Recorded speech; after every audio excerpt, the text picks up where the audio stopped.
நாளை, அதாவது 20/5/2026 அன்று அகில இந்திய அளவில் அழைப்பு விடுக்கப்பட்டிருக்கின்ற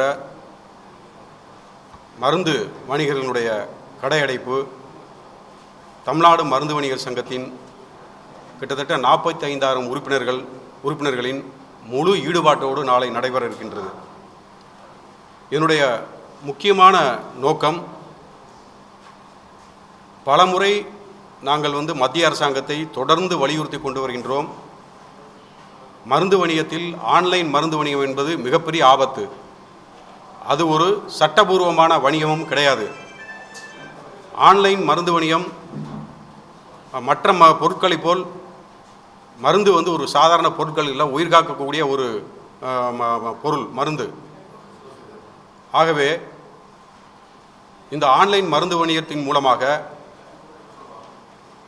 இளைஞர்கள், குறிப்பாக நடுத்தர வயதினர் மிக எளிதாக வலி நிவாரண மாத்திரைகள், தூக்க மாத்திரைகள் போன்றவற்றை வாங்கி ஏஐ டெக்னாலஜி மூலமாக மருந்து சீட்டுகளை உருவாக்கி சைபர் டாக்டர் என்று சொல்லக்கூடிய போலி டாக்டர் மூலமாக பரிந்துரைகளை பெற்று ஆன்லைன் மூலமாக இந்த மருந்து விநியோகம் நாடெங்கும் படுமோசமாக நடந்து கொண்டு வருகிறது.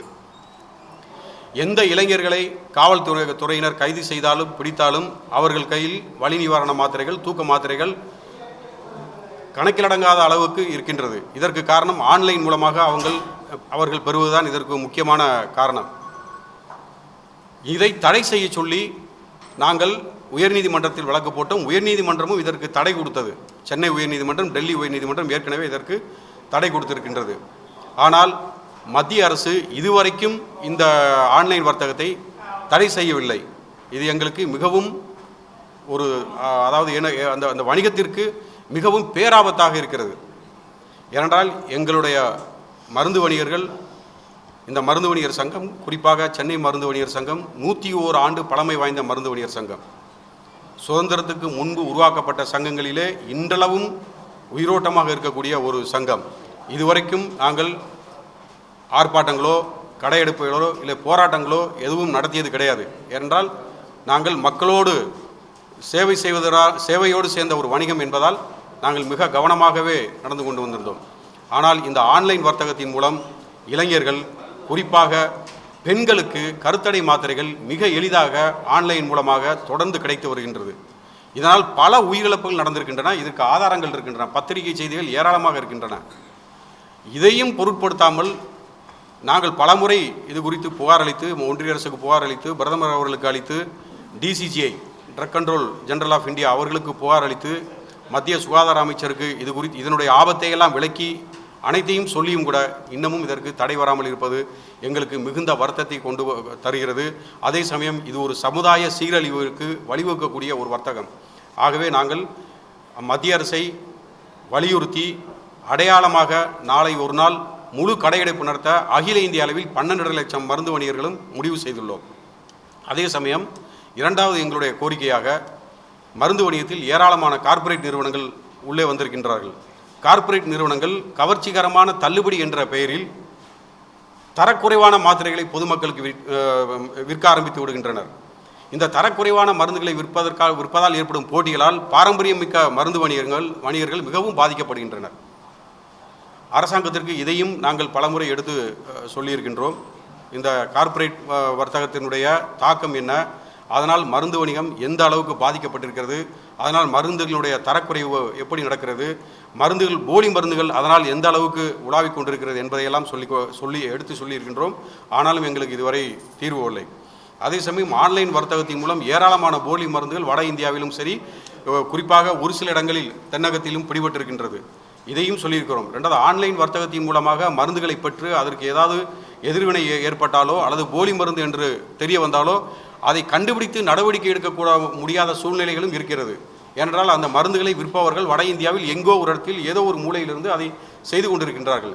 இதுபோன்று ஒரு சட்டத்திட்டம் இல்லாமல், ஒரு கட்டுப்பாடு இல்லாமல், ஒரு முறை இல்லாமல் ஆபத்தை விளைவிக்கும், சமுதாயத்துக்கு சீரழிவை விளைவிக்கும் இந்த ஆன்லைன் மருந்து வணிகத்தை முழுவதும் தடை செய்ய கோரி 13.5 லட்சம் மருந்து வணிகர்களும் உணர்வுபூர்வமாக நாளைக்கு இந்த கடையடைப்பை நடத்துகின்றோம்.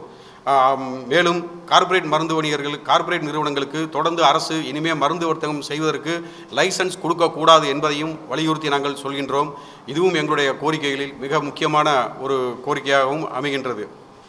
தொடர்ந்து அரசு ஆன்லைன் வர்த்தகத்தை உடனடியாக தடை செய்யவில்லை என்றால் அதற்கு பிறகு நாங்கள் முடிவு பண்ணியிருக்கிறது காலவரையற்ற கடையடைப்பை நடத்துவது என்று நாங்கள் முடிவு செய்திருக்கின்றோம். அதே சமயம் எங்களுடைய மிகப்பெரிய சொத்தே பொதுமக்கள் எங்கள் மீது வைத்திருக்கும் நற்பெயர் தான்.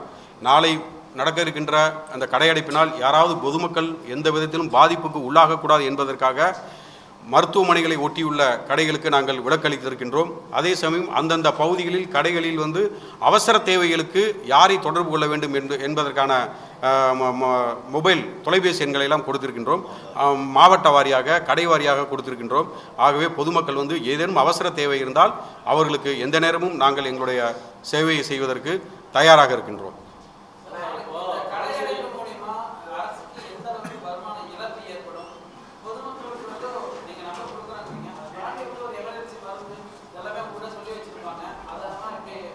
இல்லை, நாளை இந்த கடையடைப்பு நிச்சயமாக இதில் ஒரு சில பாதகங்கள் பொதுமக்களுக்கு ஏற்படத்தான் செய்யும்.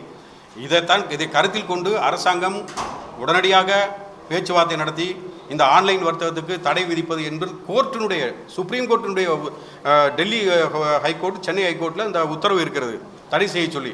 அந்த நீதிமன்ற ஆணையை அமல்படுத்தினாலே நாங்கள் போராட்டத்தை விலக்கிக் கொள்வதற்கு தயாராக இருக்கின்றோம்.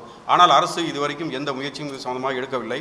புதிதாக பொறுப்பேற்றிருக்கின்றக்கூடிய திரு சி. ஜோசப் விஜய் அவர்கள், மாண்புமிகு முதல்வர் திரு ஜோசப் விஜய் அவர்களுடைய தலைமையிலான அரசு இளைஞர்கள் கையில் எப்படியாவது போதைப் பொருட்கள் இருந்துவிடக்கூடாது என்பதில் கவனமாக இருக்கிறார்கள். அவர்களும் இதை கணக்கில் எடுத்துக்கொண்டு இந்த ஆன்லைன் வர்த்தகத்தை தடை செய்தால் அவர்களுடைய நோக்கம் முழுமையாக நிறைவேறும் என்பது எங்களுடைய கருத்து.